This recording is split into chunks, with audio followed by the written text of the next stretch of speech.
নির্বাচন হবে এবং যত প্রকার সহযোগিতা দরকার আমরা করব এবং আমরা করেছেন এর জন্য আমি তাদেরকে আন্তরিক অভিনন্দন এবং ধন্যবাদ জানাই।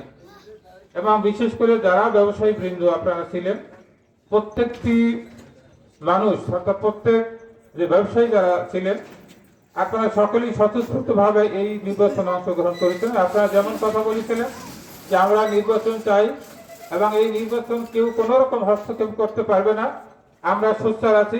আপনারাও আপনাদের কথা রেখেছেন। আপনারা শুনে খুশি হবেন, এই নির্বাচনে 94.4% প্রায় 94.5% ভোটারদের উপস্থিতিতে এই নির্বাচনটা হয়েছে।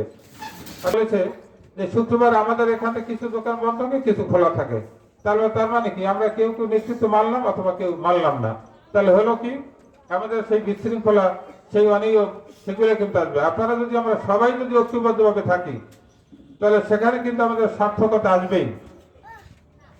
আমি আবারও বলি, এই তালতলি বাজারে এই নির্বাচনটাকে ঠেকানোর জন্য বিভিন্ন রকম কালো হাত কিন্তু এখানে থাবা পড়ছিল, আপনারা জানেন। কিন্তু সেইটা আপনারা যারা ব্যবসায়ী, যারা ভোটার, যারা নেতৃবৃন্দ ছিলেন, সবাই ঐক্যবদ্ধ ছিলেন বিধায় কেউ কোনো রকম কোনো হস্তক্ষেপ করে কোনো শুরু করতে পারে নাই। সকলকে বলবো, আপনারা ব্যবসায়ী, যেরকম ব্যবসা একটি ব্যবসা হয়েছে তার সুন্নাত, ব্যবসা আল্লাহ তাআলা ব্যবসাকে হালাল করেছে, তাই ব্যবসায়ীরা হালাল ভাবে ব্যবসা করবেন এবং কোনো মানুষের প্রতি জুলুম করবেন না। আপনারা যদি এটা করি আমরা, তবে আমাদের এই ব্যবসায়ী সমিতির এই দুর্নামটা সব উপজেলায় ছড়িয়ে যাবে।